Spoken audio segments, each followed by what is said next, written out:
Namo tassa bhagavato arahato samma sambuddhassa.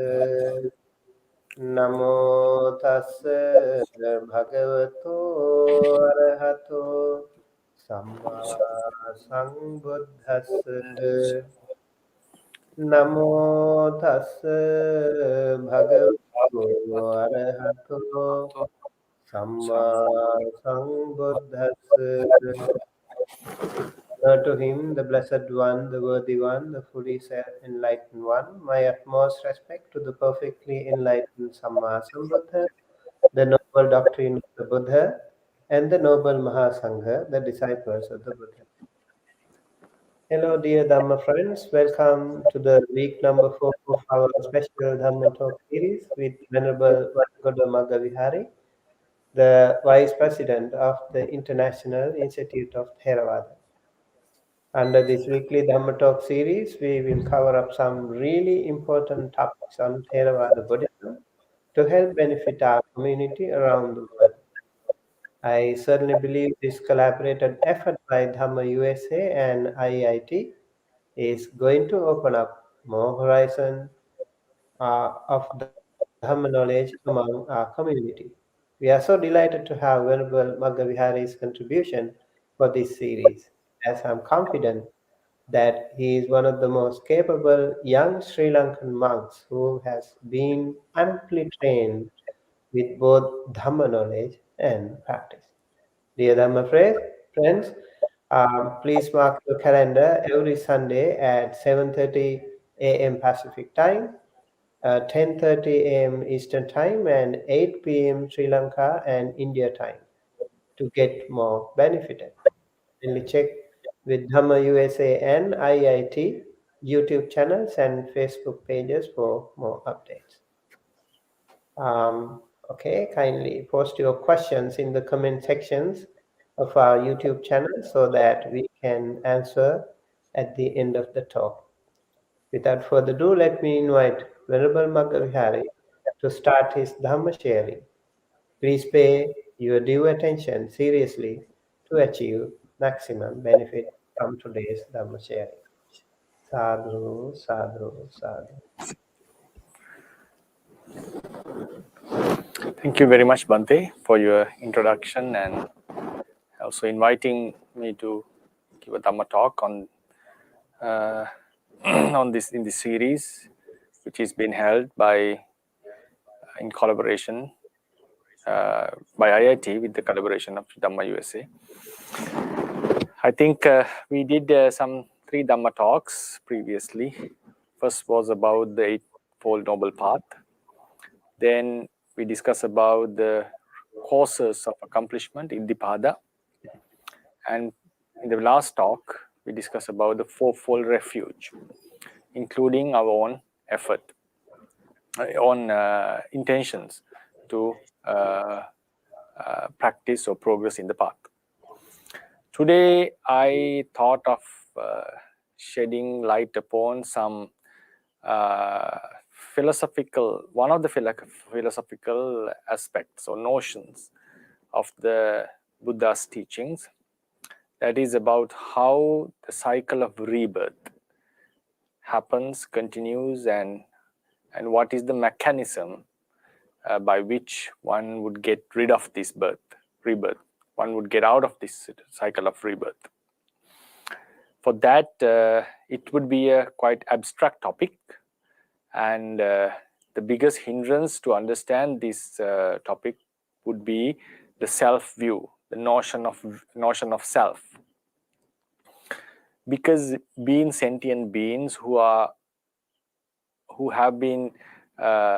associated this idea of a self throughout the entire samsara, it's not easy for us to disassociate ourselves or our minds from this notion and think or deeply ponder about a very abstract philosophy or teaching that explains or elaborates the non-self phenomenon. We'll try our best it would be, for some it would be quite abstract, but this is very vital in order to have proper practice and gain success in the vidarshana or insight meditation, as explained by the Theravada tradition. In different training schools, Buddhist schools, the technique would be explained different than what I will be explaining today. But I'm confined to the Theravada teachings, and in order to progress successfully, these are the prerequisite knowledge that we require, or that we necessarily have to have gained before initiating our practice. Rebirth is a very vital aspect, because without rebirth, if there is no rebirth, there is no use of a Buddhist practice.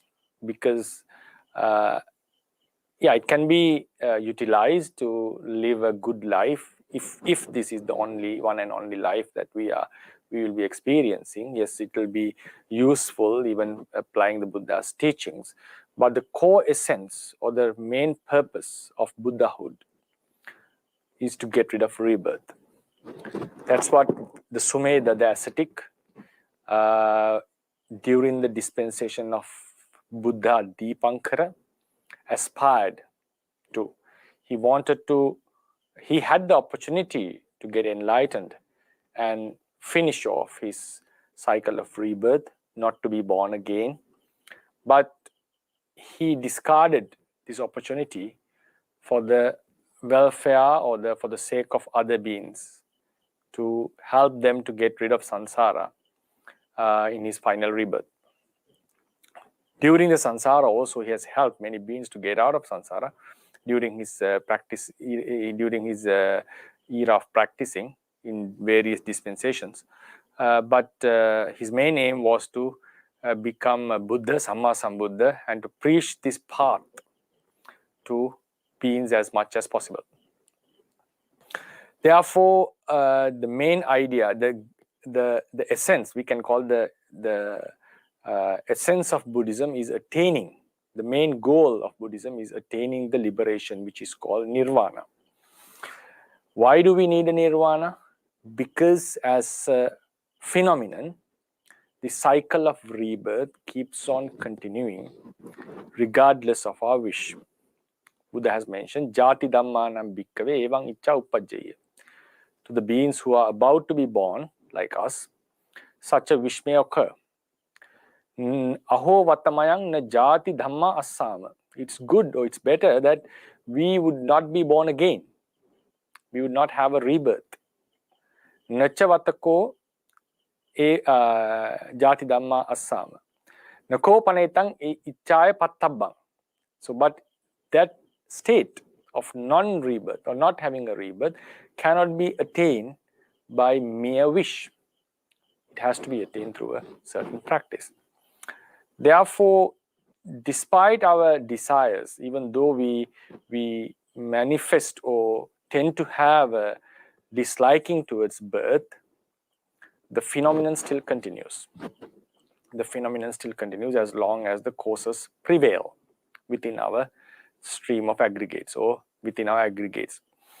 The purpose of teaching, for purpose of enlightenment, is to show this path, how one could get out of this cycle. It doesn't mean that you get out of and be born in somewhere else.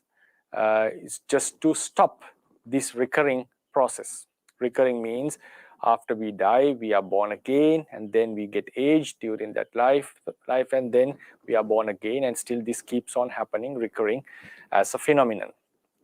And it's a devastating phenomenon if you think about it, because the same thing with similar incidents keep on happening. As human beings, in most of the lives, we are born and we study during our prime ages, and then we get married, have children, finally end up dying. And we keep on doing this, and we have been doing this for a countless number of eons throughout the samsara.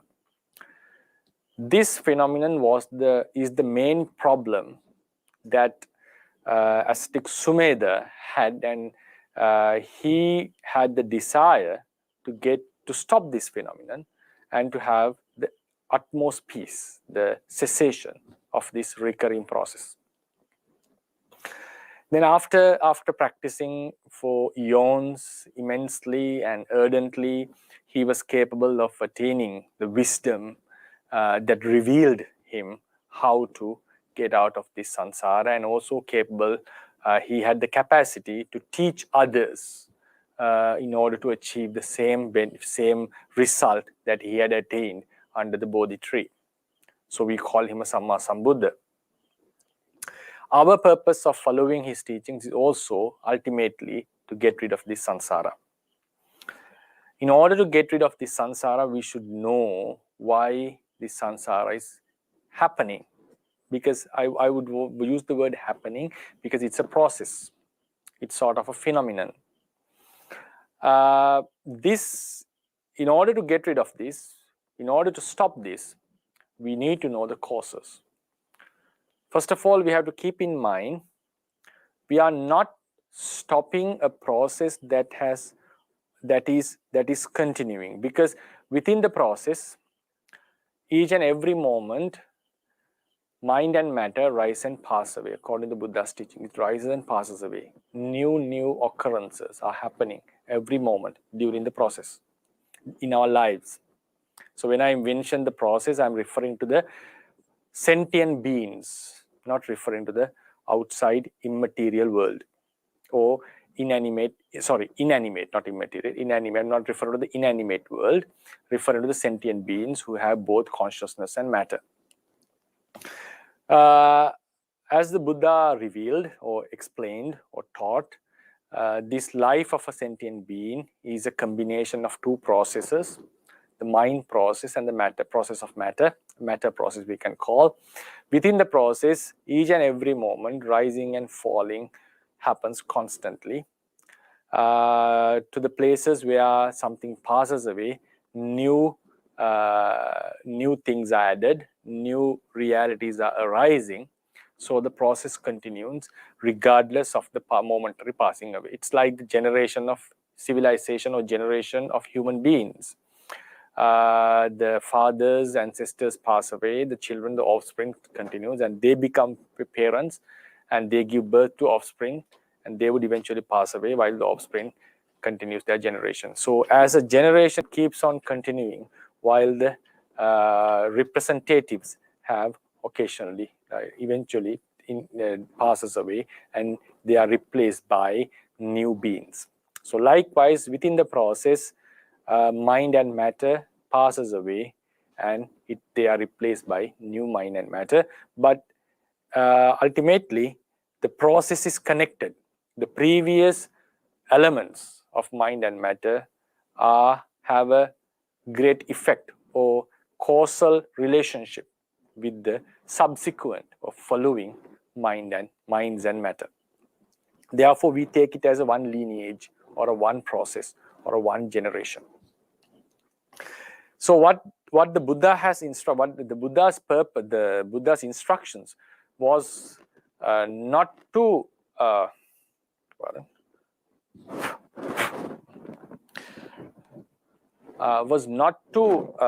stop this process, because each and every moment there is a momentary stop. As soon as the mind and matter passes away, new mind and matter occurs. So his aim was stop the recurring, stop the new arising. So these are two different things. Though they seem similar, philosophically or doctrinal wise, they are completely different. Stopping a process that had been continuing gives us the idea that we try to stop this, we try to prevent it by some means. In another way, not causing the new arising, we look into the aspect in a different angle. Why is that? If this was a one line, if this was a one continuous unbroken line that has been existing, then we have to cut it off without letting it to grow. So for example, think like a creeper. A creeper keeps on growing. So now if someone thinks that this is a one self that has been traveling throughout the samsara, the liberation would be to destroy this self. The destruction of the self would be the liberation from suffering. If the existence of suffering is existence of self is a suffering, if it is a suffering, so ultimately the liberation would be with the destruction of the self. That is because self is a one entity which has been continuing in the realm of time. In the realm of time, the earth, the self continues, and one day we have to destroy this in order to get liberated. But the Buddha's explanation was utterly, completely different from this, because he mentioned there is no self, there is no constant element existing which is called self. Instead, there are two processes going on, mind process and the matter process, which are momentarily. So when the old minds and matter have passed away, new mind and matter occurs. They are new, completely new realities related or has a relationship with the previous ones. So it's a generation. Within the generation, momentary rising and falling is there. Though we put effort or not, it's the nature that something which has arisen would pass away. That is natural. Whatever has arisen would eventually pass away, regardless of causes or regardless of the absence of causes. Whether the causes are there or not, it doesn't matter. It's a natural phenomenon. It's a natural law that whatever has arisen would eventually pass away. So in such a process, what we are supposed to do is, because naturally the momentary realities that have arisen passes away, if they are passing away, what we are supposed to do is we have to prevent the new arising. We are preventing the new arising. It means from the death of an arahant, what happens is the new rebirth is not happening. So this becomes the cessation. And the cessation of new rebirth doesn't happen at the moment of death of arahant. Because while he was living as a normal human or normal sentient being like us, the arahant also had the potency, the causes that would bring up or bring forth the rebirth. So with the moment he attained arahantship, wherever, while he was practicing, at whatever age it is, doesn't matter, whenever the moment he attained arahantship, he cut off the defilements and the karma that would cause his rebirth. So the moment he is destroying the defilements, and that is the moment he is getting rid of the next rebirth. So on the moment of arahantship, on the moment of attainment, he attains the cessation. Cessation means from that moment he is freed from suffering. That freedom is not attained at his death. So what the Buddha has asked us to do is to stop the new arising. Even now, there are two types of arising. The arising that happens each and every moment while we are living, and the new arising of a life after the death. So what we are supposed to stop is the second type of arising, because even one gets enlightened, still the nama-rupa process will happen. So what he's supposed to do, what we are supposed to get rid of is the arising that happens in the next rebirth. It's true that during this lifetime, the defilements would not arise. That is also a certain kind of a relief. That's true. But in terms of the great mass of suffering, what we are supposed to do is to stop the next rebirth. So the samsara is the process of mind and matter, continuing of a generation of elements which are constantly in a flux, rapidly arising and passing away. And this generation continues within one life, and it is supposed to be terminated, but as the causes are prevailing, As long as the causes prevail, the generation continues. So for example, if I take this as a one life, even within the life there are momentary existence, but it still keeps on, it keeps on happening regardless of the causes. Causeless causes means regardless of the defilements and so forth. But if the defilements were not eradicated at the moment of death, if this is the death moment of this life, a new rebirth would occur. Still, it is the one generation because there is a linkage or connection between the previous nama rupa or mind and matter with the next. Nothing has passed from this life to next life. It's a new occurrence, but there's a connection. Getting rid of samsara means preventing this new occurrence. We cannot prevent while here, because for that you have to get suicide. We have to kill ourselves. But that's not the purpose of Buddhism.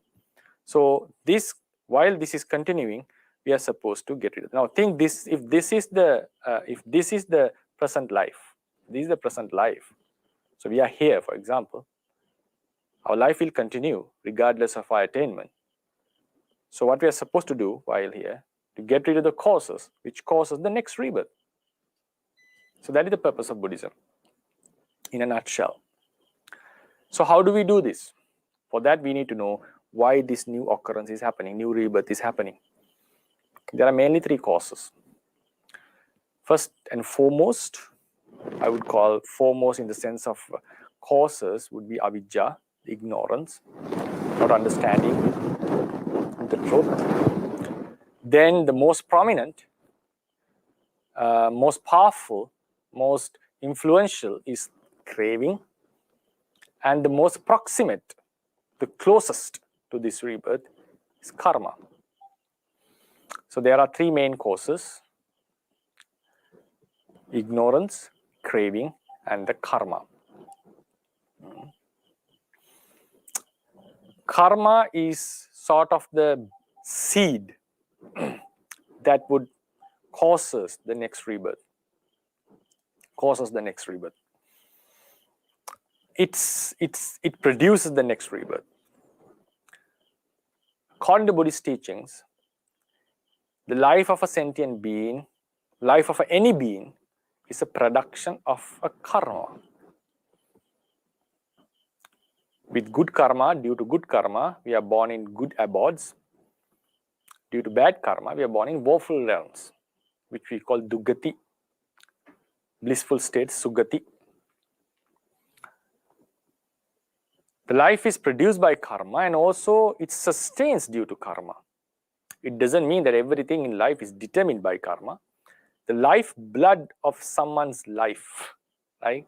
The fuel, the main energy that makes us to continue as living beings is the karma. Biologically, people would disagree with this because they deny about the vitality, about a matter that mysteriously helps us to continue this life. Buddhist teachings would say the karma is influencing. It's a immaterial thing. It's influencing the entire body and mind. So as long as this power of karma, of a certain karma remains, the life would continue. One life is a production of a one karma, actually. One life is a production of a one karma. So when that energy expires, suddenly that life would end. Even though there is a possibility of a long life, even though the body could sustain longer, when the karma finishes, the energy of karma finishes, we suddenly die. That is called kammakaya death, the death which happens due to the expiring of the karma. But even though the karma may have the energy, if the body is not capable of sustaining, still people die. Expiring of karma and the falling down of the body may happen very rarely at the same time, simultaneously. And sometimes even while the body may sustain, the karma is still there. Due to some other reasons, beings may die. These are the four ways of death explained in Buddhist teachings. Anyway, the point is, karma gives a rebirth, and it also is required for us to continue, because our bhavanga consciousness and also the kammaja rupas, most of the kammaja rupas are produced by this karma which gave the rebirth. This is not to say that everything is determined by the karma which gave the rebirth, or not to say that everything in life is determined by karma. But karma plays a huge role in our lives. According to the teachings, it also plays a significant influence in our character, in our behavior, the karma which gave the rebirth, and also our success and our appearance. It has a huge influence on this. But it's not to negate that success through effort and declining through negligence is possible. It's not to negate that. Therefore, now karma brings us the rebirth. It's the proximate cause, the closest cause of our new life. Why does karma produce it? Now, what is a karma? That's another question. Karma is twofold normally. Karma that affects our day-to-day lives. For example, that's mainly that I was referring in the previous lecture. We can call the efforts, intentions. Only if we meditate, we would attain a certain stages. Only if someone studies well, he'll be qualified to get a proper occupation, so he'll be able to support his family and to live a good life. There is a karma that affects our entire life. It also influences the lives of others. The parents, the efforts of parents, how the living of parents, the nature of their lives do greatly affect the monks. Beg your pardon, children, their offspring. Also, the efforts of a teacher would eventually affect their students. And the great humans, their endeavors have benefited the entire world. At the same time, the evil deeds also have greatly affected the human beings. The best example are the world wars that we had in the previous century. Likewise, our actions do affect ourselves, our lives, and also our surrounding and our associates. This is very obvious, so anyone can see this effect due to various reasons that we act upon certain intentions. But there is another phenomenon of karma, which is the mysterious part, which normally people tend to deny due to its mysteriousness. That is, after a karma is done, a certain act is done, good or bad deed is done, a certain kind of a potency or energy remains within our mind stream that is capable of producing a result in the future, maybe within this life, rarely, but mostly in the future lives. So in most of the cases, the luck and the good luck and bad luck has to be attributed to the past karmas, but not all the time. Random effect is also there. So this capacity of a karma to produce a future result is the second aspect. It's like, think about a nuclear bomb. It gives a huge explosion and destroys the surrounding at that moment, and also it leaves some sort of a radiation that could affect whoever comes there in future, for generations, for centuries. We know that it has happened in our earth. So likewise, our actions do affect us. For example, if someone is generous or virtuous, he may have think about virtue, he may have a proper good living, praised by others, gain the good reputation. So these are the present effects. And future lives, he may be born in a good blissful state, and he may all enjoy lots of luxuries as the result of his proper conduct. So likewise, the mysterious part of this karma is what matters here. So when we die, a certain karma energy gets the opportunity, we call it gaining the opportunity, okasa kata kamma, laddo kasa kamma, these are the Pali terms. Due to this energy getting this opportunity, a new life is gained. Then the question comes, why does a philosophical question can be asked from an objective perspective? Some may believe on this because the Buddha has mentioned it. So one can ask the question, why such a chitta or a mentality gets the capacity to produce a future result? Why is this? Is it just a phenomenon, or is it just the nature? Because in order to answer this, we have to think about a scenario in which certain acts do not get this potency. For example, think about the Arahant's life. Whatever acts. Now, Arahant may preach the Dhamma, and as a Putujana, I do preach Dhamma. My preaching, according to the teachings, would cause beneficial results. It causes beneficial results at the present moment and also mysteriously in future lives. According to the teachings, person may become wise due to spreading the Dhamma, and also may have various opportunities to meet good friends and so forth.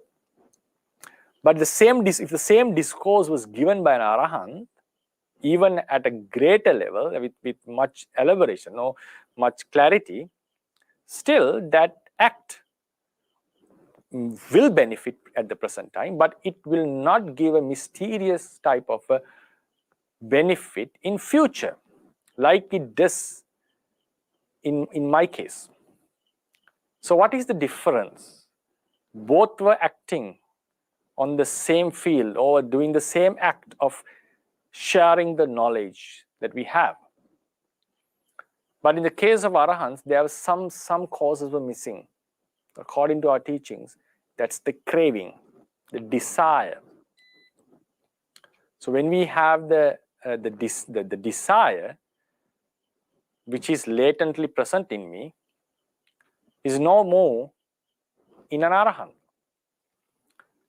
What is a desire? Desire is to willing or the attachment or liking to live mainly. There are various desires. Desire for sensual pleasures, desire to be famous, desire to live long, to be with the beloved ones, to accomplish their goals, to have a good career. There are various desires.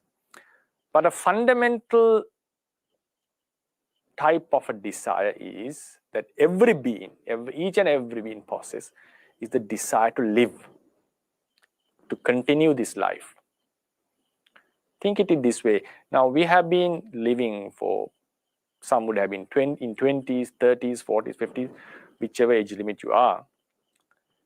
Have you ever had a thought, even a single thought, a genuine single thought, had it ever occurred that it's enough for me seeing things? I don't want to see anything because I have seen for 50 years, I have seen objects through my eyes. I think now it's enough. We never think like this. Even though we happen to see the same thing every day, even though we have been seeing various objects throughout our entire life, and even if we happen to live for another 100 years, seeing things through our eyes, we'll never have this thought. It's always, the desire is always there. To see, to listen, to taste, feel, to smell, to think. It's always there. Always means continuous, constantly, it is within us. And whenever we die, we die with the desire to keep on living. Then one can ask the question, what about suicide? That is mainly because of inability to face the problems that we face. Because now think about someone who is greatly sick and who is wishing for his death. If some almighty person comes and completely cures his disease and make him young, would he desire for his death? I don't think so. In most of the cases, people would not like it. There are cases that depression may cause for suicide, but if the depression is removed, people would not suicide. And some cases, some wrong views also have led to suicide. But in all these cases, what matters is the desire to live is still there. The best example, the best point that we can understand is, think about a sudden accident, sense of a sudden accident. We get the fear. We try to avoid it. The heart starts to beat faster. Goosebumps appear. So why does this fear suddenly comes up when we feel that our lives are in danger? Because we love this life. We want to continue this. That is a fundamental quality of within any living being. Even ants do have it, because if you just try to attack them or to blow a wind at them, they'll start running out of fear. So the desire is to continue. So this desire plays a huge role. This desire influences our mind stream, even while we are doing wholesome deeds. The latent desire, it's in the third stage. The defilers normally have 3 stages. Transgressing, the stage of transgression, that is when we act or speak upon influenced by defilements, doing evil deeds. And the level of obsession, why the defilements are coming into the surface. So while we start to think about certain things with influenced by our defilements, and the latent level, the anushya level, while we are doing wholesome deeds, they remain latent or lying. So even though they are lying or latent, they do influence our mind stream greatly. So what happens is, the phenomenon is that the mind stream is influenced, goes under the influence of craving. So world is made in such a way, not made by someone, naturally made in such a way, the cause and conditions, in a way that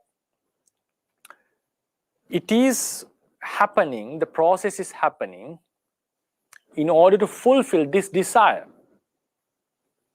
Now think about if you think in the more point of view of biology, this body is made in a way to sustain. Now think about apostasis, the self-destruction of cells.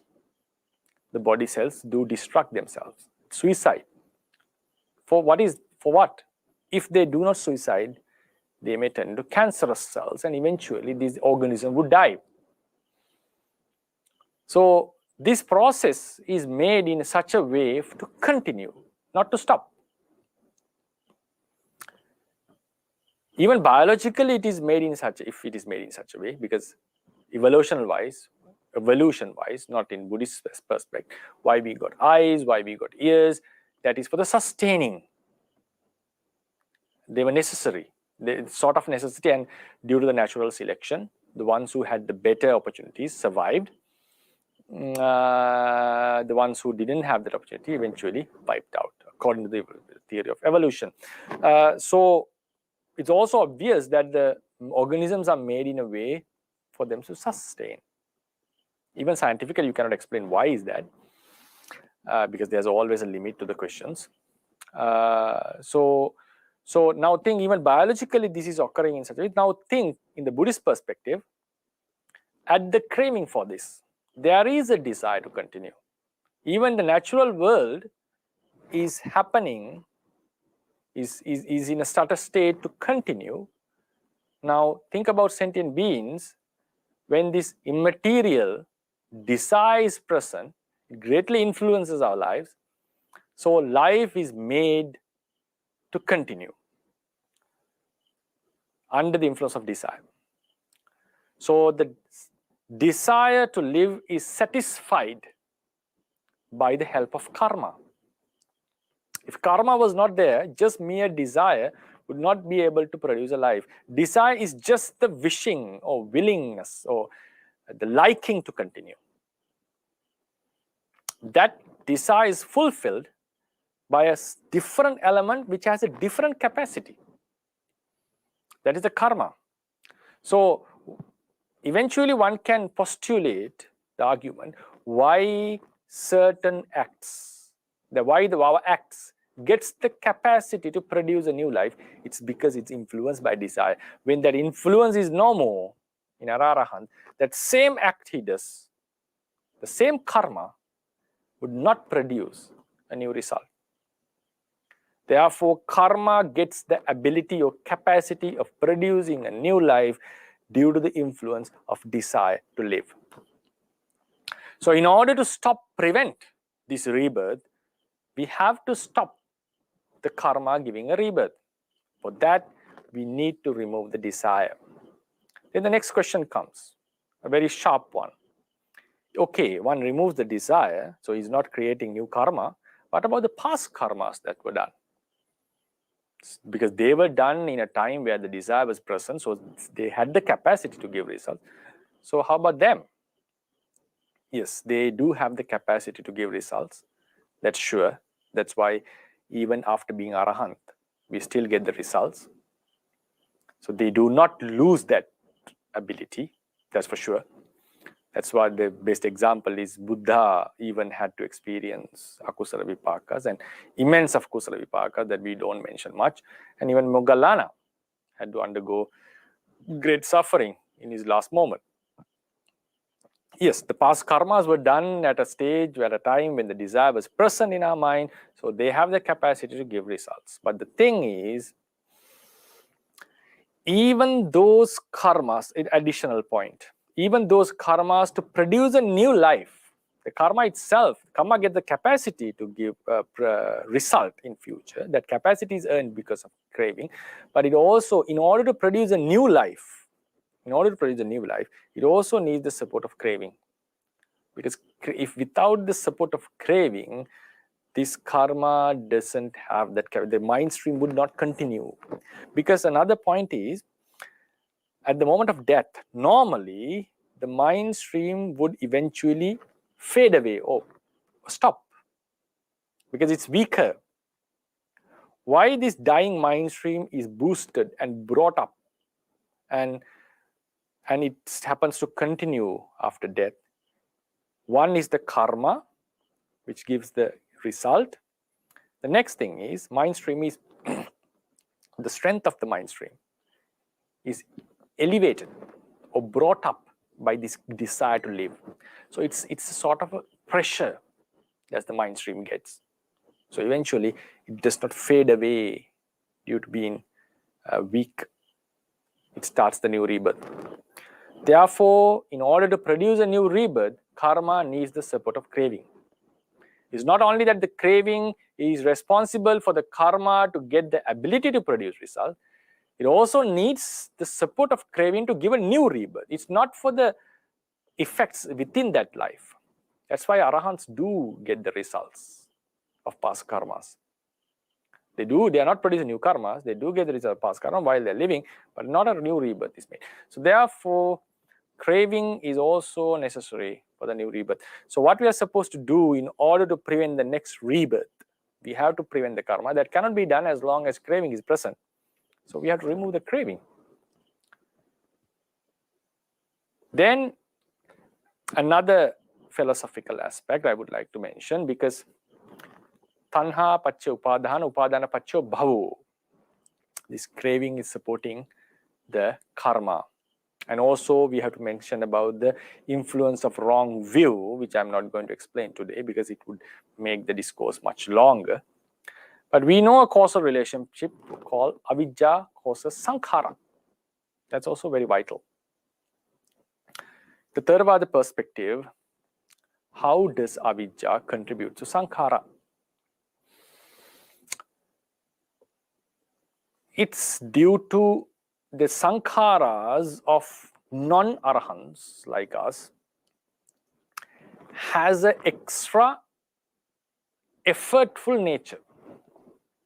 It has an extra force within them due to Abhija. Arahant's mind do not have this extra force.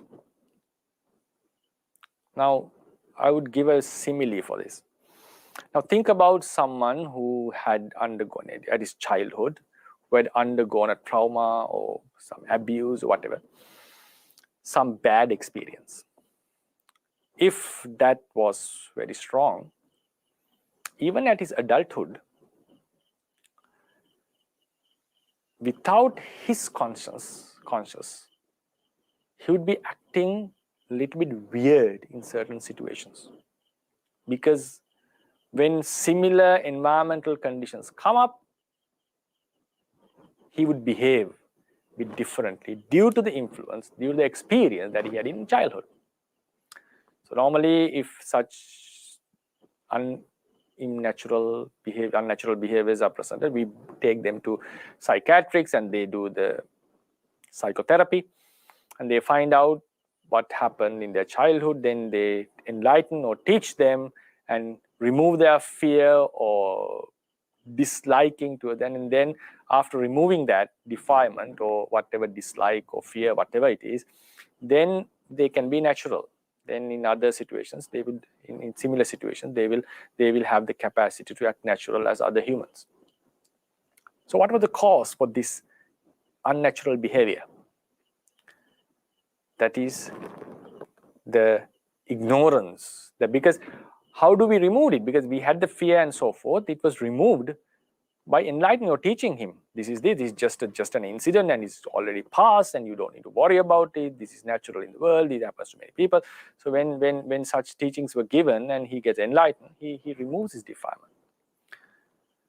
The ignorance was a very huge cause, because being ignorant, even without him knowing about certain incidences, he acted weirdly. Therefore, so now bring this scenario, bring this simile into our lives. Think about arahants. They are free from all the defilements, ignorance about this life. They know what the life is. There is no self, there is no person as we think. He knows it's impermanent, suffering, and he has seen this inside out and knows that there's nothing to worry and so forth, and he's fully enlightened. But us, we thinking that, believing that there's I myself is there and I'm living my life, I'm pursuing certain things and we believe in it, and we are in a full type of ignorance about this life. So what happens? Even us being unconscious. Unconscious means not aware about this ignorance, not in the unconscious level, not being aware of this ignorance, we act based on our ideologies, based on our beliefs, which are wrong in the actual sense. So when you compare to the Arahant's mind, we are similar to the person who was abused in his childhood. So when the things come, when we meet someone, when we meet a good object or attractive person, we just act based on our beliefs, our views, which are false.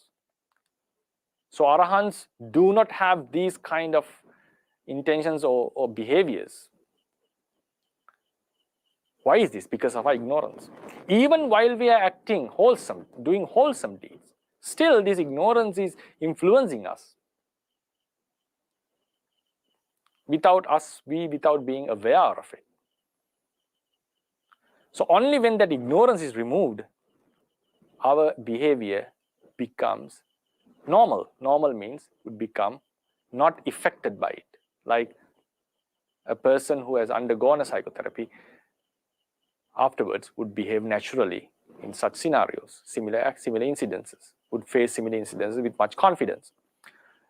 Therefore, likewise, Arahant who has removed this ignorance would eventually see that we are having some sort of a different mind than they do. There's an extra effort involved in our both wholesome and unwholesome deeds. Why is that? We believe in ourselves. We think about there is a person here.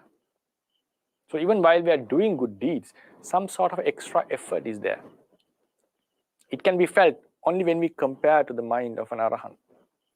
So when the mind passes away, this extra effort leaves some potency, to give a result. That potency gets the capacity to give result due to craving. It's a very deep philosophical point.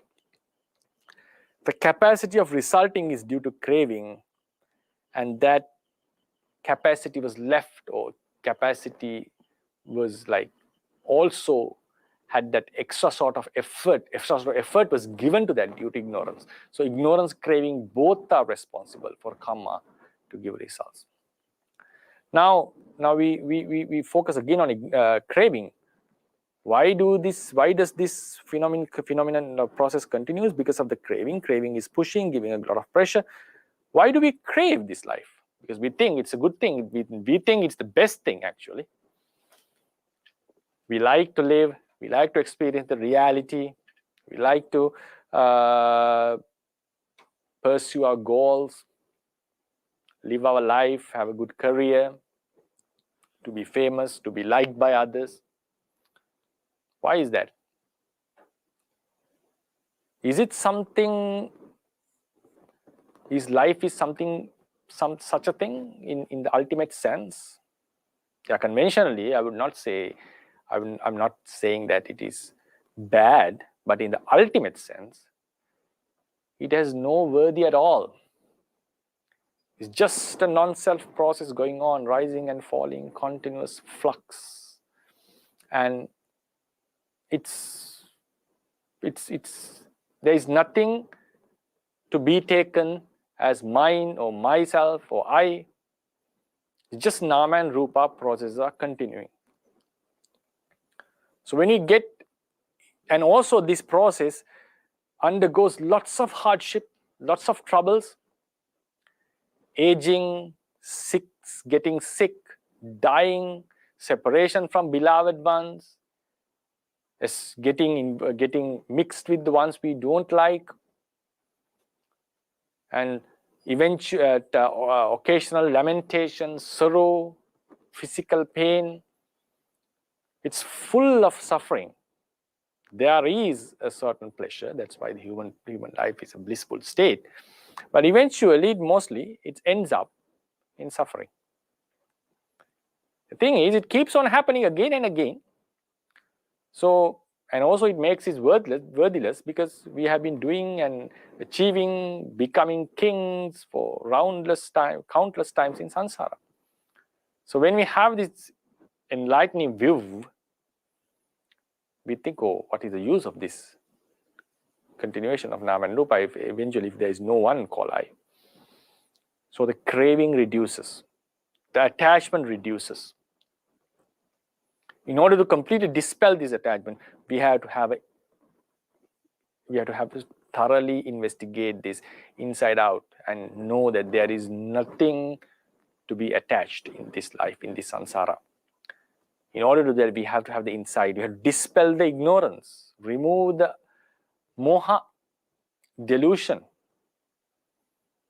Only then the craving will be removed. So when the craving is no more, karma doesn't have the capacity or ability to produce a rebirth. So after the death of that life, which is a natural process, a new rebirth doesn't happen. So that is the cessation of suffering. Therefore, the Buddha didn't ask us to stop the karma, because it is impossible to be done. Some ascetic, some doctrines, some religions asked us to remove this karma, or to heat up this karma, completely dry out this karma, so there will be no rebirth. Buddha thought, no, you cannot do it as long as the craving is present.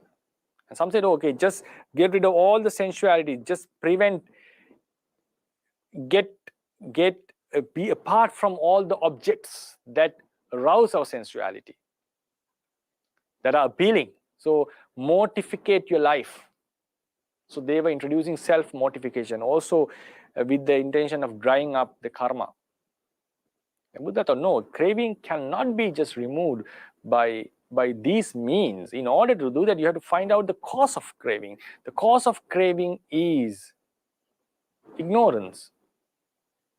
Yeah, those doctrines, other religions also said the ignorance is not knowing how the process is happening. So their enlightenment was karma is causing the rebirth, and tanha is also having a great effect on this. So knowing this just prevent tanha. That is understanding this. But Buddha's view was, his opinion was, no, this is a naturally inherited quality, the craving for living. In order to do that, as long as we believe in self, craving can never be removed. Because even though things are impermanent, even though things are suffering, as long as we believe in self, we still have the inside energy.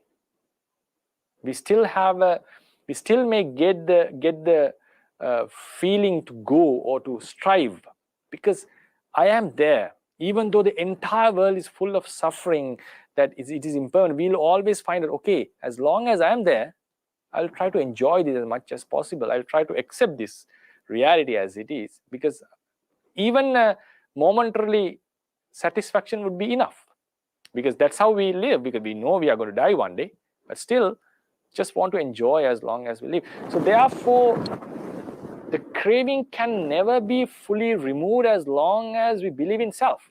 That's why I mentioned the self view is also playing a huge role in rebirth. But when I bring that topic into this explanation, it becomes more broader, wider, and lengthier.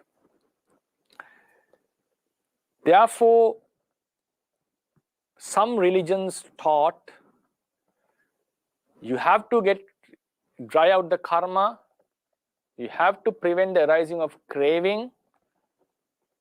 So this is the understanding. So they gave certain methods. So some were naked, some didn't use any clothes, ate very little, did all the mortifications to the life. Buddha said, no, this is not the path. Because as long as we believe in a self here, the craving can never be removed. In order to do that, go into this life, penetrate into this life, have the insight, see what is matter, see what is mind. Then we will see that there's nothing to be taken as self. It's just natures existing in generations. They're rising and falling. They are causes of their begetting suffering. When we understand this, not once, many times, keep on repeatedly knowing this, seeing this, what happens, eventually the level of ignorance would drop down, and it would fade away, and one day completely cut off. Then there's no room for craving. When there's no room for craving, there's no room for karma to give a rebirth. So the cessation will be attained. The bliss would be attained. That's another point. So Buddha went into the causes, and he found the rootmost, I would call, the farmost cause, the very basic cause of this suffering. To end up, one can still have a question: why do we do this? Why do we attain this cessation? What is the purpose? One thing is, if there is no self, what is the purpose of continuing? There's it's a counter argument for that question. If there is no self, what is the purpose? Then one can ask, if there is no self, why do we worry? Why do we worry? The problem is, even though hypothetically we may say, if this is not me in the next life, why do I worry? You believe that you are here in this life, which is a false notion, and that the same thing would happen when you are born again. It's true that there's no self, but the problem is we are attached to this. We think there's a self. Each and every life we start to think there's a life, there's a self. So the next point, so ignorance cannot be avoided. Then one can ask, if I cannot remember this, why do I worry? Just enjoy this. But in the next life, in the samsara, when we get into trouble, when we get into suffering, the mind would think I'm suffering. So the problem is not solved. If we take the responsibility within this life, even though there's no self, we do take the responsibility in this life. The responsibility for the samsara is also with us. Because that question is asked, yeah, there's no self, but now I believe in self. Why do I worry about the next life? Now, the problem is here. Why do you think there is a self while there is no self? The same ignorance would happen in the next life. And when the troubles come, we think it as mine. So we take the responsibility of this mind stream. The mind stream itself has the responsibility. So it is his responsibility to stop this, to get out of this suffering, because this process is not going to end. It's not full of joy. There are moments of joy, happiness, but it's full of suffering. Now think, another hypothetical question. If the samsara was full of blissful lives and there was no dugati, there was no such a suffering, I think the Bodhisattva would say, okay, it's okay to continue. Buddha would say, I think there's no worry. It's only you are dying, but you're born again in a good life. One greatest problem is there is a woeful state. We drop into it. And also during the human life, lots of endless suffering is common, recurring. So therefore, it's a process full of suffering. On top of that, there is no self, though we believe in it, and it's impermanent. So due to impermanence, we know it causes suffering, and it's not a self. So therefore, the purpose is there, because getting rid of the suffering. A question one can ask, what happens to us? What happens to this existence? Yes, is another good question. But the thing is, are we getting destroyed at the nirvana? No. Because thing is, even to get destroyed at nirvana at this moment, there is no self. So one doesn't need to worry that he would get distracted at nirvana, even at this moment. Thinking that there is a person is a false notion. So what is happening? We are preventing the continuation of a non-self process that is full of suffering. If the non-continuation of a process full of suffering and which has no self, if there is no continuation, that has to be a bliss. It has to be a happiness, because it's opposite of suffering. Therefore, the Buddha is always praised for one to attain this nirvana. So this is the philosophical aspect. This knowledge is vital. Whenever you study or know how to meditate, like in the vipassana practice, what should be done in order to attain the kankha vitarana vishuddhi, getting rid of doubt and self-view. This knowledge is vital. Even in the rising and falling, they have a knowledge. This wisdom is important. In order to get the Bhayatupatthana jnana, this understanding is important. So it influenced the entire vipassana practice. So these are prerequisites. I hope I was able to convey this idea, which is an abstract idea, notion. There can be a lot of questions. You can ask it if you feel so.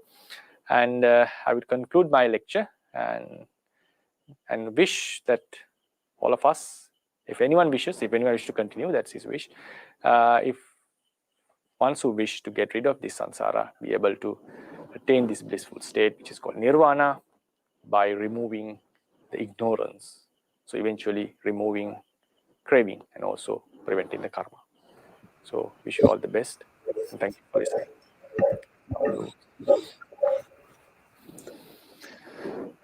Let us pay our respect to the wonderful Dhamma talk by Venerable Maggavihari by keeping our palms together and saying 3 times, Sadhu, Sadhu, Sadhu. So this is a wonderful way of appreciating the Dhamma sharing by keeping our palms together, closed palms, saying Sadhu. This is a very ancient traditional practice. I think we have quite a lot of questions and really appreciate Venerable Maggavihari for the wonderful and profound speech on this topic. And I'm sure all our Dhamma friends around the world were benefited today. We will take up your questions now, and we encourage you to actually post your questions in simple language through the Dhamma USA and IIT YouTube channel. And so let us get started with some of the questions. I would say I would like to also acknowledge a lot of people's appreciation and compliments about this beautiful Dhamma talk series by Venerable Maggavihari. Please make sure you mark your calendar every Sunday at the same time today, like 7:30 a.m. Pacific time if you are in California or West Coast of America, or if you are in the East Coast, that is 10:30 a.m. And if you are in India or Sri Lanka, it is 8 p.m. So today we have some questions. Okay.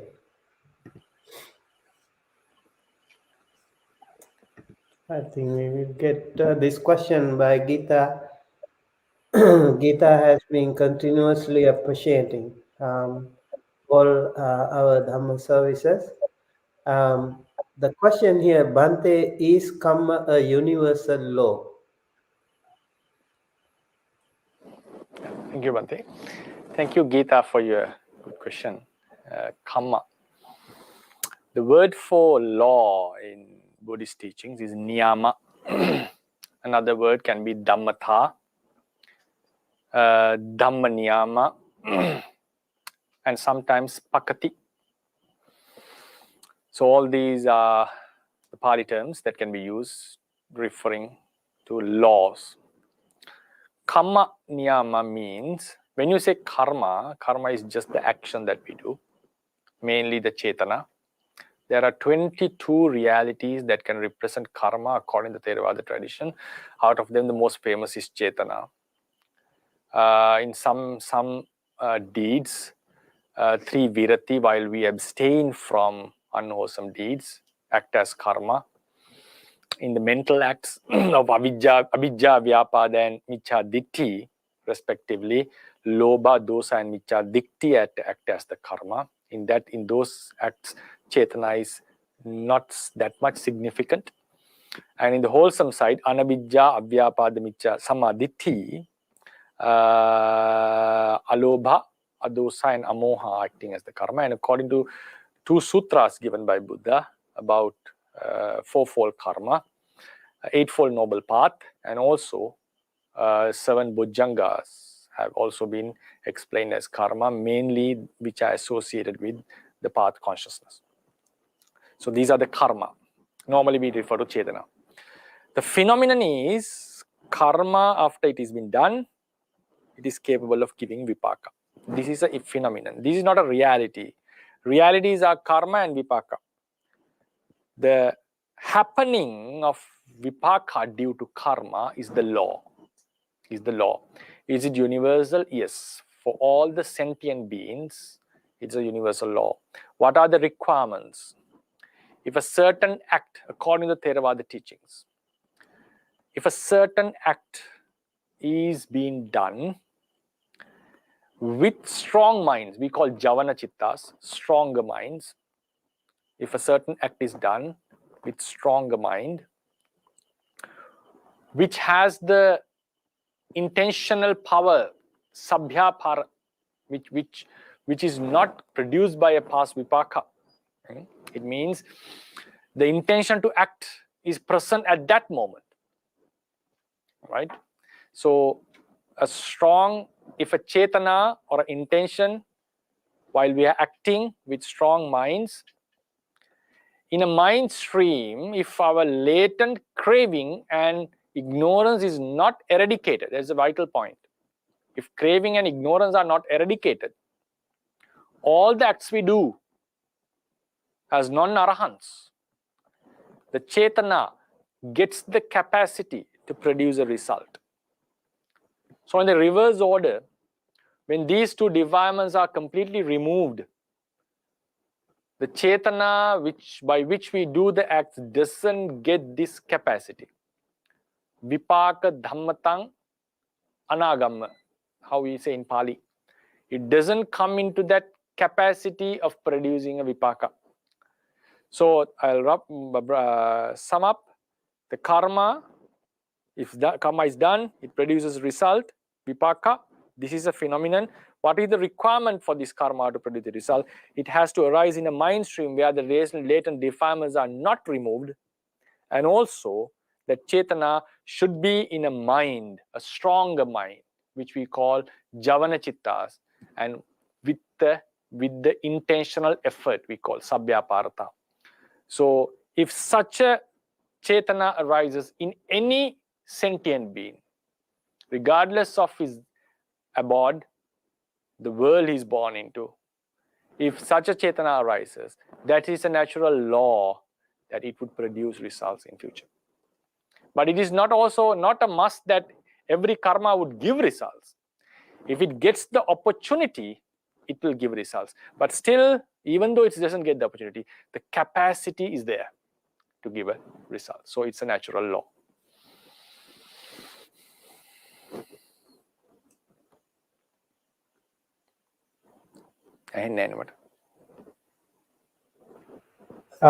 Thank you so much, Venerable Maggavihari. We have quite a lot of questions actually today, and we have another question by the same Gita. Bhante, if one can understand the 12 links and if gets rid of craving and clinging, can rebirth and suffering be ended? Certainly it requires meditation and penetration of the Four Noble Truths. I think there is another follow-up. Does one need to know self to remove ignorance? Understand no self, right? I think so. Doesn't it? Yeah, that's right. Yes. Yeah, thank you, Geeta, for your good questions. Yes, in the Patisamuppada 12 links, there are two mulas, Abhija and Tanha. Why they are called mula? Because of the question you raised. When you remove these two, you get rid of rebirth. And these are the two that can be removed. If there is ignorance, you cannot prevent the arising of Sankhara. If Sankhara is there, you cannot prevent the rebirth, Vijnana. If Vijnana is there, you cannot prevent Namarupa, Salayatana, Passa, Vedana. If Tanha is there, you cannot prevent Upadana and so forth. So what to be removed is Tanha and Abhija. So these are the two roots of this Patisamuppada. Yes, with meditation, you understand and you get the insight. With the insight, you get rid of Abhija. Eventually, you get rid of Tanha. Another point is that you cannot completely remove Tanha. You cannot just aim the Tanha. What we are aiming is Abhija. That's why in the path to liberation, Buddha mentioned about vidarsana. Vidarsana means insight, which is opposite of ignorance. If ignorance is like a darkness, vidarsana or insight meditation is like a light. Craving and insight meditation are not that much opposing. Yes, they are opposing because one is wholesome and one is unwholesome. In that sense, yes. But the direct opposing quality of insight is ignorance. So therefore, what we are supposed to remove is ignorance. But even if you say that you remove craving, it's perfectly okay because there are such teachings.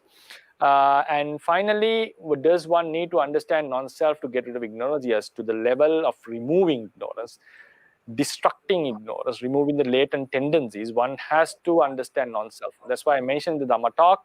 Even someone understands impermanence, phenomenon of impermanence, the nature of suffering, as long as we believe in self, we believe in the self, is that we believe that there is a self here, the craving would not be removed. We'll find out way somehow to deal with this, because the most attractive object in this world is ourselves, right? We prefer everything, ourselves more than everything. So therefore, in order to completely remove ignorance, to remove the craving and to stop the rebirth, one has to know the non-selfness. Non-selfness can be known in 3 levels. In the first level of Vidarshana, we get to know there are only realities, non-self realities. Instead of a self, there are Nama and Rupa. This is the first level of understanding. In the second level, we get to know these realities are made out of, is produced by causes. It's produced by causes. If something is produced by causes, it cannot be a self. Such an understanding comes, especially with the link of this rebirth. Then in the Sammasana Jnana and the Udayavya Jnana and in the higher Vipassana knowledges, when you see the momentary rising and falling, we get to know this is out of our control. Then also the non-selfness is understood. So non-selfness can be understood by seeing the realities as they are, seeing that they are conditioned, and seeing that they pass away and bring suffering, so they are out of our control. Another way of seeing the non-selfness is by separating Nama and Rupa. So these are the 4 main aspects that how you look into non-selfness. Oh, I think that is a full answer. I think Geeta and many others will also be benefited by that. Thank you, Venerable Maggavihari. We have another question from Amita Sharma. Bante, I have one question on desires. Sometimes desires are necessary to achieve something in positive way. In that case, can it cause for new birth? Yeah, thank you for your question. In the level as you are asking, Amita, I think you're asking about desires are necessary in order to do good things in life. For example, if you want to support the poor people, there is a certain desire. Does this desire cause rebirth? It's a wholesome deed. Yeah, wholesome deeds do cause rebirth. But it does it not to disencourage, not to take you away from such things. Because desire, when you say desire, there are 2 types of desire. Desire is twofold: chanda and tanha. Chanda pattana, tanha pattana we call in Pali. Desire with craving and desire to do something, especially the wholesome deeds, that is called chanda. Desire to attachment, to like something, is craving. How do we differentiate these two? Craving, when we have craving towards something, we feel so bad when we miss it. We don't like the separation from this. Then one can ask, yes, why one would not like the separation from Dharma, one would not like the separation from a very learned person or a virtuous person because how beneficial he is. Yes, but still, if there is a slight attachment, the sorrow starts to appear in the most cases.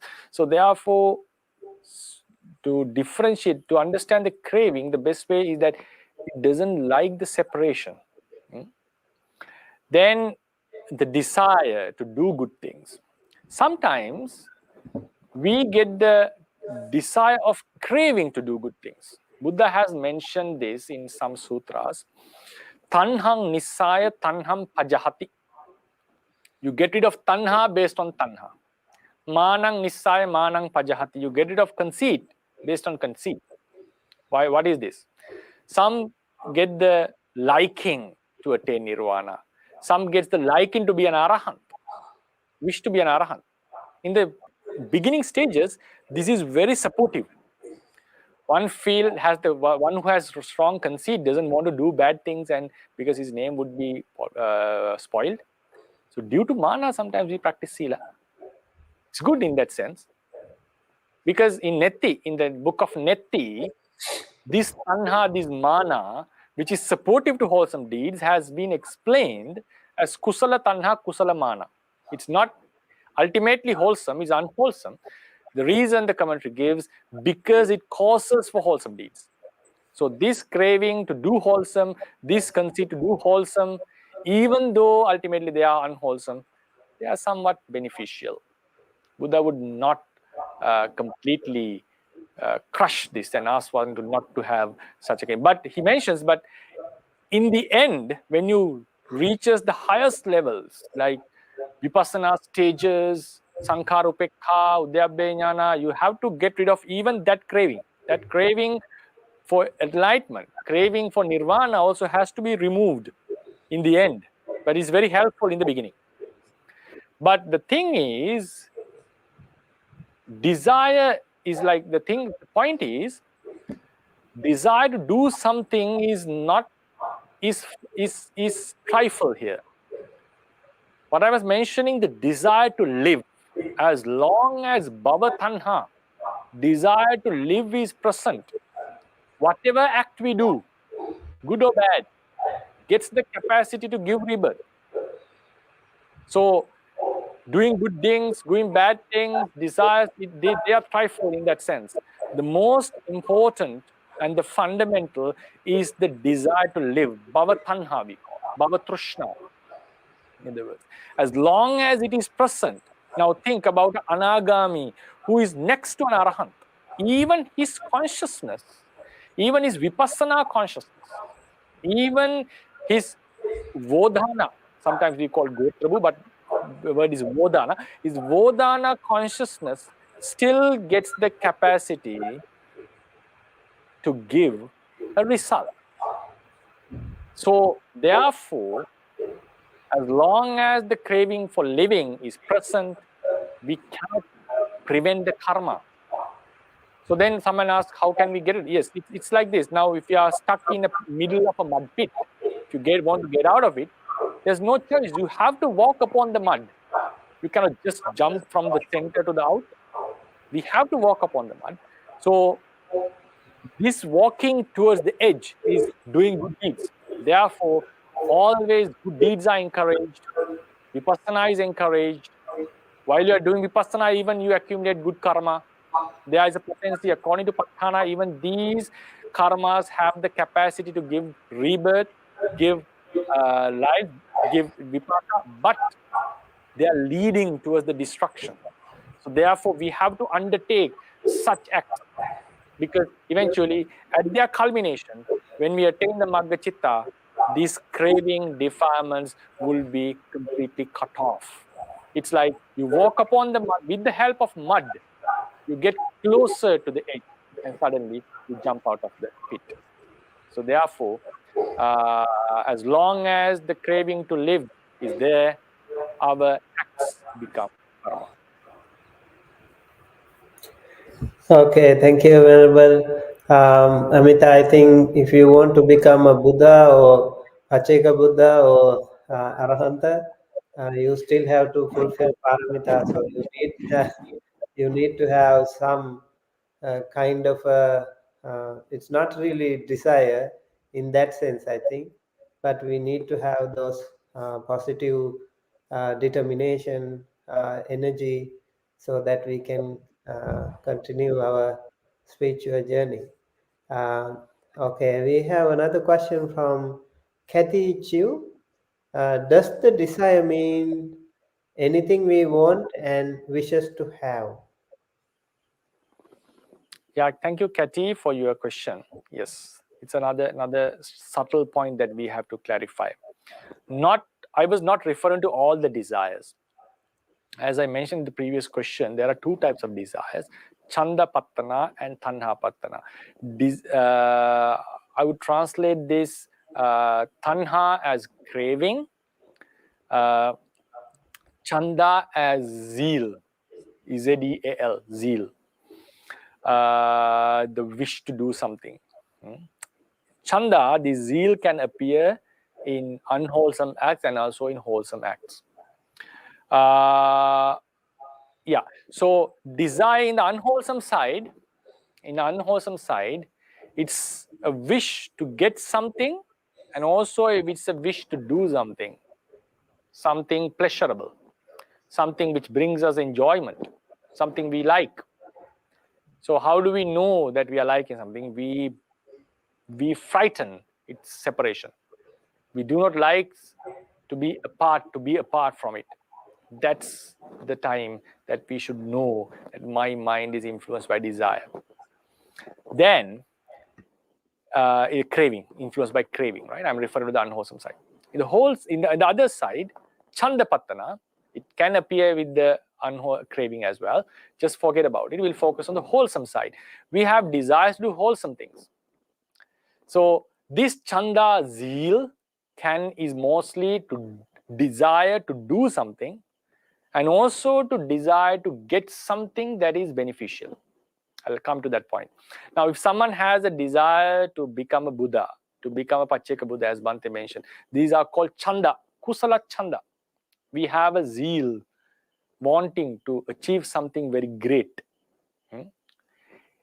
It sometimes it can be influenced by craving, as Buddha mentioned, but it's not that much to worry. But in the basic sense, this is kusala chanda, desire or zeal to achieve something beneficial for us and also to others.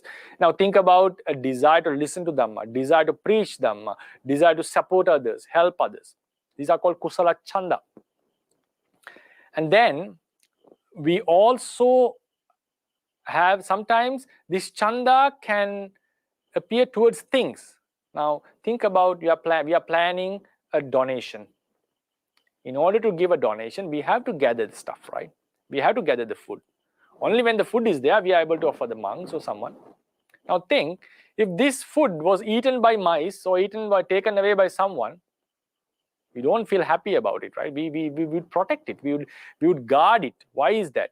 There is a liking, sort of a desire towards it, because through this we get the benefits of doing a kusala.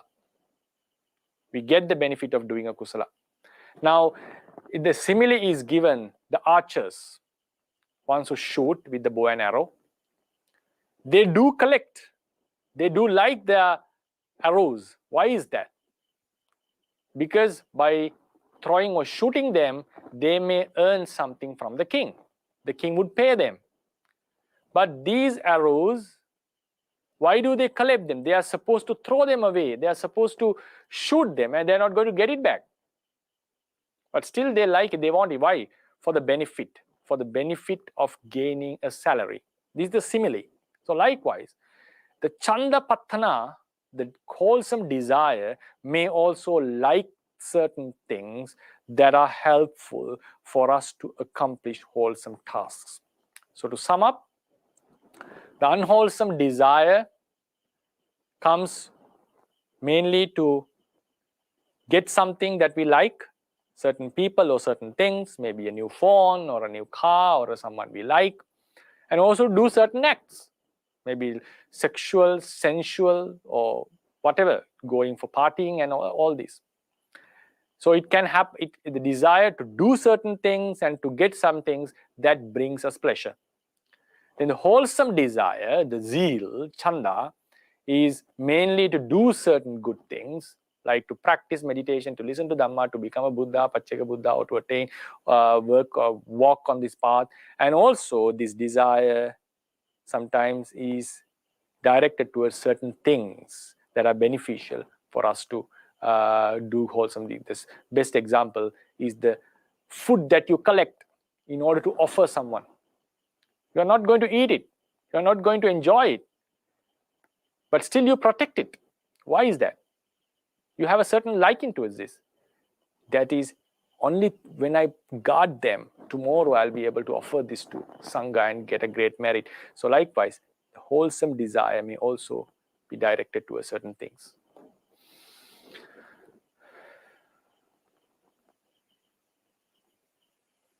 I say Hennamat. Thank you so much, Venerable Maggavihari. We have another question from Alexander Chuang. I have a question, Bante. When someone got cloned, is it the same being or a separate being? When one of the clone attain arahat, will other person or clone attain arahat as well? Yeah, thank you for your question, Alexander. I think cloning was done, the very famous, the sheep, the dolly, right? The first cloned animal in the world, as I know. Maybe the mammal. Yeah, now human cloning is, I think it's prohibited. I think it's not allowable, right? So if now think about a clone being, because cloning means you get the cells from the same mother or different, and somehow you connect them and let it grow. I'm not an expert on this mechanism, but as far as I know, it's not a normal procedure that happens when opposite sex come together and brings the offspring. It's a different procedure, but it's with the cells. The thing is, now whatever the procedure is, when the organism is growing, the consciousness has to appear there. Consciousness has to appear. So then the question comes whether the consciousness is there or not. The materialism and dualism argument, which has been prevailing for centuries, I'm not going to discuss on this matter. So as the consciousness appears in the cloned and the original being, the clone and the original being, so these has to be two different consciousnesses. So two different consciousness. The nature of the consciousness is that you get to know that's something that one has to have a meditative experience in order to be very confident on this. The nature of consciousness is it's not something that is produced in this life, in this very life. You get to know that it is all, there has to be a previous consciousness always. A consciousness is always preceded by a previous consciousness. It's always proceeded by another consciousness, except the death consciousness of an arahant. So that is the normal nature. So in order for the consciousness to arise, it has to have, it should be linked with the previous consciousness. So the first consciousness that happens in a clone being has to come, is a extension of a process that has been existing before. So they are two different beings. According to the Theravada tradition, it's not possible that the one conscious stream is put into two streams. A one stream would always be one. Another point is there cannot happen new beings. There cannot happen new mind processes. For example, if you say a new being was introduced into the samsara, or new being comes into the samsara, there should be a first consciousness, right? So if there is such a phenomenon, the entire Buddhism would collapse. I'll explain why is that. Now think, if a new being is born, eventually the inevitable question is, what is the first realm that he'll be born into? Is it a Sugati or Dugati? So if someone says, okay, Dugati, okay, then the thing is, because if it's the first consciousness, he hasn't done any karma before, right? Because it's the first consciousness. So without an akusala, you are born in the Dugati. So how can we guarantee that even you restrain from akusala, that you will not be born again in Dugati? Because the first appearance in a Dugati has happened without an akusala. If someone says that the first birth is in the human realm or a Sugati, so it means you attain a Sugati life without a kusala. So it's a huge problem for Buddhism. Then the next thing is, if there is a first consciousness, what are the causes of this consciousness?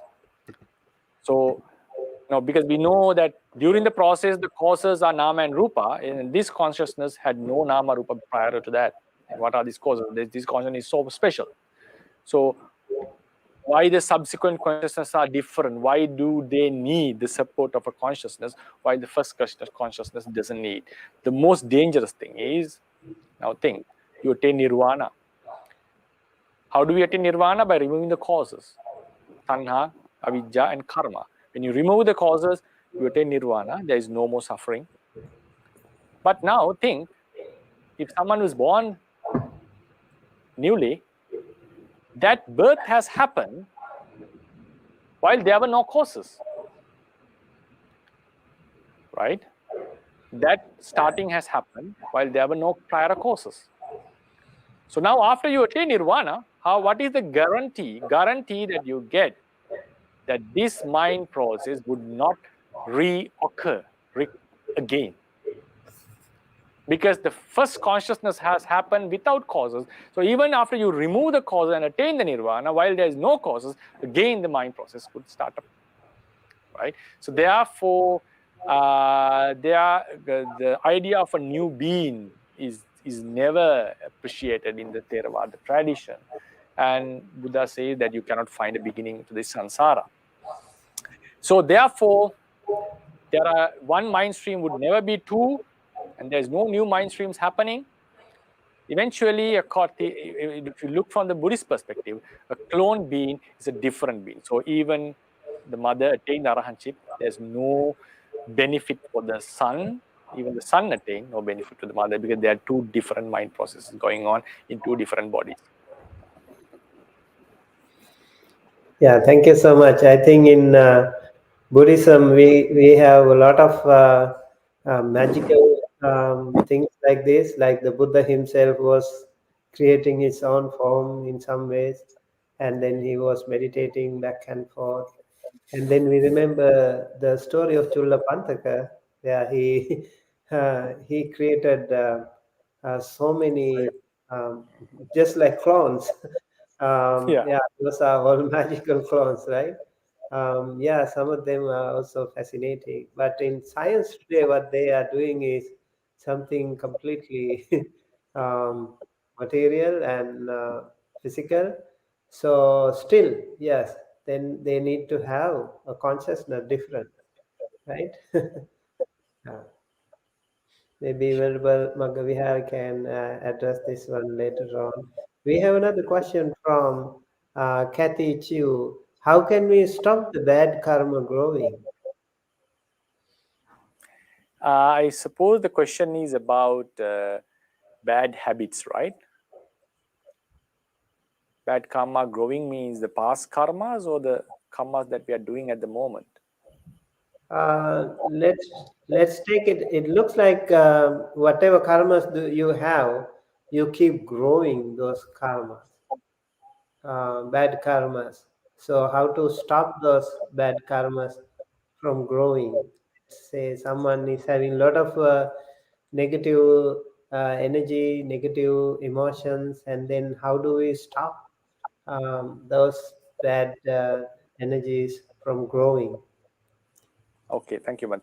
So thank you, Kathy, for your question. I'll explain it I'll give the answer in two aspects. One is, how do we stop, as Bante said, when the negative energies are growing and we have some bad habits. So how do we stop it? How do we prevent our bad karmas? That some people have certain habits of doing bad karma. So how do we prevent it? Very nice. One of the good advices that I heard from one of my friends was, he was giving it in one of the lectures. In order to stop a bad karma, in order to stop a bad habit, you have to bring a good habit. You just cannot just prevent a bad habit, because if it is habitual, naturally the mind would go into that again and again. So in order to do that, you have to bring a good habit. So that's why sometimes, in order to stop smoking, sometimes you start to chew something occasionally and replace this habit from something, right?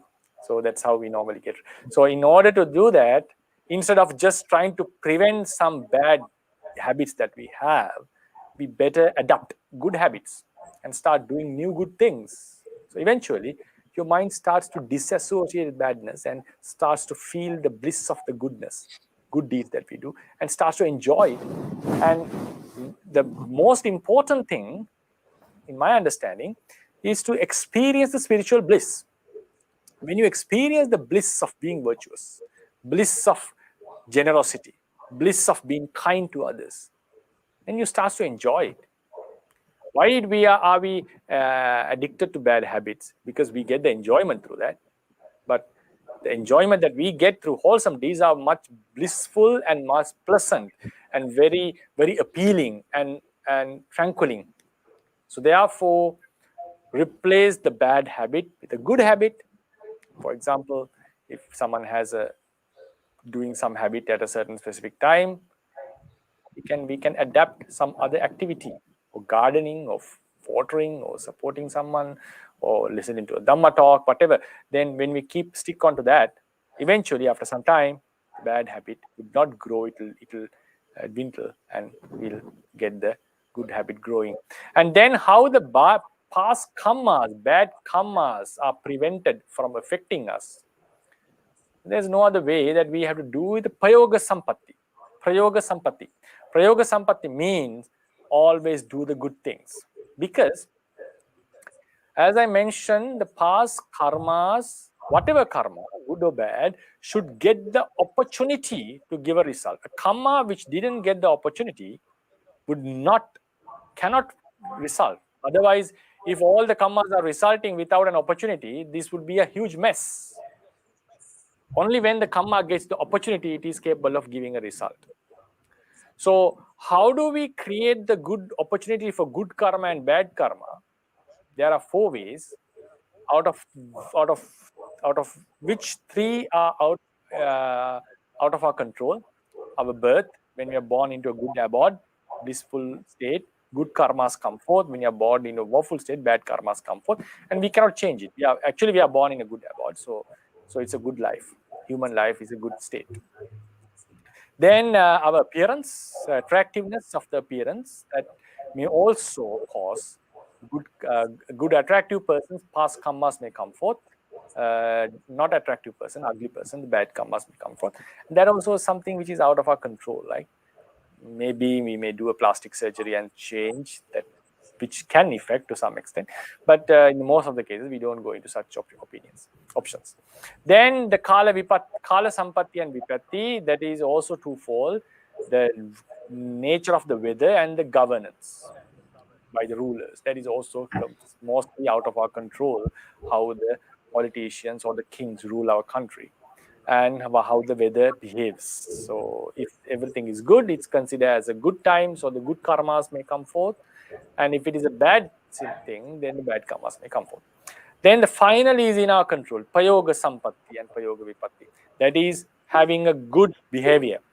When you do good deeds, when you behave well, good past karmas gets the opportunity to give result. If you behave badly, if you keep on doing bad karmas, bad akusala karmas gets the opportunity to give result. So in order to prevent the past akusalas affecting us, what we are supposed to do is to do good as much as possible. When the payoga sampatti is attained, good karmas get the opportunity. That's the same phenomenon that we follow near death. We normally say if you do a good deed near death, high possibility is there to be born in a good realm. Why is that? When the good karma is done, when the mind is pleasant, past kusalas gets the opportunity. The same way, when the mind is unpleasant, if you are doing a bad karma, akusala karmas may get the opportunity to give rebirth. So that same phenomenon has to be applied while we are alive. So what we are supposed to do, in order to prevent the past bad karmas growing, just do good as much as possible. So in the both aspects, in order to prevent a bad habit and even to prevent the bad past karmas growing, we just need to do good karmas. Thank you so much, Venerable. I think, yes, it's very important. I would like to also just remind you that there is a beautiful sutta called Vitaka Santana Sutta in Majjhima Nikaya 20, which also gives a beautiful strategy of one is like replacing your thought with another, diverting your attention, and there are some very helpful tips for monks, for example. These things are prescribed by the Buddha, but of course it is helpful to all of us, all of you. Yes. So yeah, try to start appreciating yourself and maybe rewarding yourself by appreciating, okay, I did something good, so you can go ahead. And I always would like to say, before correcting the world outside, you start with making up your own bed in the morning. Make your bed first, and then you can appreciate yourself. I did something, and then keep going and make your room and the table and everything, your closet and all these things. When you organize yourself, you will start to grow in confidence. I'm doing something good. So some of the bad karmas also can be influenced by some of those bad habits that we have. Okay, thank you. And we will go to Anthony Tucker Valdez question. In some of the discourses, Mara influences bhikkhus and lay people with ignorance and the others asavas. Why is Mara as a real influence an enemy of awakening not discussed as much nowadays? Yeah, thank you, Anthony, for your question. Yes, according to the Buddhist teachings, Mara Mara do influence us. Personally, I feel the present moment, the Mara would be very less active because the way the world is going over, world means the way the monks and most of the devotees are acting, some negligence is more present. So I don't think Mara would even need to look at us, because things are not going that extreme. Because he normally influences if a monk he feels that okay, this monk may attain. This monk is walking steadfastly. So then there is he may think okay to prevent him. I may do something. But with the passing away of time, the number of such monks and such devotees are lessening. So the influence of Mara would lessen time over the time. There are 5 types of Mara. The most dangerous, what I feel, is the Kilesa Mara, who is within us. Because even that Mara can influence us as long as defilements are here. Because Mara cannot bring ignorance to Arahant. Mara cannot bring ignorance when there is no ignorance. He can influence it while we are prone to that, because our ignorance and defilements are present. And also, it's not that the Mara can arouse ignorance. The ignorance the Mara has caused in some occasions was made. Now, in the Buddha's case, in the Vairanja, while the Buddha was facing the famine, Mara made the people to forget him. Forget him is not mere ignorance, because you may forget something while involving in good acts. So just letting them to forget the Buddha doesn't mean he aroused moha within them. Mara also have a certain limitation. He cannot bring akusalas within our minds. He can create the conditions for that. He can support the conditions. So eventually, if our mindfulness is lacking, the ignorance may come up. And also keep in mind, just making them to forget something is not causing ignorance to happen, but that also he can do when they are in the putujanas, not in the noble beings. It's a topic that we need to discuss. But personally, I feel most of the bad things that happen in the world, and also the lack of development within the Buddhist society, is not because of Mara. I think it's because of our own negligence. So I normally keep the responsibility upon myself as a person, human being, and also about the humans regarding the downfalls. If now, for example, now we are trying so hard and we are doing everything perfect, but still nothing is happening. Okay, then we have to think, okay, it's some sort of celestial or karmic or some sort of mysterious force is influencing us. So personally, I normally don't go into this aspect in a haste. Only when there's no opportunity, we may think about such a possibility. But as you said, you cannot rule out that possibility that Mara is still influencing some people and masses of people. Yes, possibility is there. It's up to the preacher and based on his view, I think. Thank you, Venerable. Yes, I think in the Western audience, maybe you're not so familiar with the word Mara. He's like Satan, somebody like Satan who is, trying to disrupt the whole wholesome cause in the world. So in Buddhism, we also have this negative energies, as Venerable Maggavihari mentioned about the 5 types of maras. And when the Buddha was also meditating, we heard that the ascetic Gautama, he was encountering these maras, the 3 daughters of the maras. Actually, they were not personal. They were not beautiful women. They were actually inside, deep inside his own mind. So the kind of Dasamara Sena, the Marasenas are not really physical people with all those weapons like in Ukraine. These are all completely inside internal battle that many practitioners are dealing with. And sometimes we see some of the people have, I think Venerable Maggavihari, I want to emphasize here today, many people, young people, for example, they are so much addicted to games and sometimes violent games. So that those things also can influence us, like Mara. So some of the violent games and maybe movies after watching, they encounter some situations, experiences.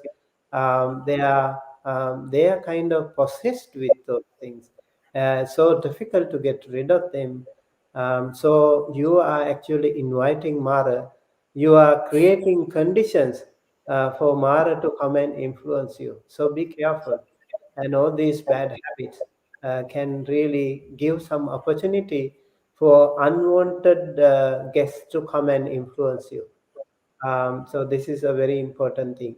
So one of the, I think in Buddhism, most important shield that we have to get rid of the Mara is maintain our own sila, our own morality, our own virtues. If you are a layperson, think of your 5% and make sure you don't break them. And so try as much as you can to follow the path. And also you need to listen to Dhamma talks. You need to have some good Kalyana Mitra friends just in case you need some help. You can approach them. They will always help you. So yeah, Mara can be there everywhere. They are everywhere actually, especially today with the technology on, we will be in trouble if we don't pay much attention to that. So yoniso manasikara, that alertness, that mindfulness that we have always can help us, can rescue us from the clutches of Mara. I think with that, we would like to conclude today. Thank you, Venerable Maggavihari. So wonderful was this Dhamma talk today. And I think everyone was so much benefited. And we will look forward to seeing you again next week with another beautiful Dhamma session. With that, we conclude today's Dhamma sharing. And let us keep our palms together close to our hearts and pay respect to Venerable Maggavihari with three sadhus. Sadhu, sadhu, sadhu. May you always be well, happy, and healthy, dear Venerable Maggavihari. Let's also keep our palms together close to our heart and pray that by the power of all the Dana Sila Bhavana activities that we have performed during our lifetime and during our whole course of samsara become one united power, and may it be shared with all the celestial beings. May all the wonderful celestial beings, including respectful Brahmas and Devas, and all sentient beings, receive this merit, share this merit, be well, happy, healthy, safe wherever they are. May all your departed ones, including the late Acharya Upadhyayas, the preceptors, and the parents and all our ancestors, all the departed ones, may all of them receive this merit, be well, happy, healthy, safe wherever they are. May all of us also be able to live our life peacefully, comfortably, with good health. And may all of us and all sentient beings be able to attain the supreme bliss of Nibbana, the absolute peace and happiness at the end of our samsara. Thinking thus, let us keep our palms together close to our heart and say three times, Sadhu, Sadhu, Sadhu, sadhu. Sadhu.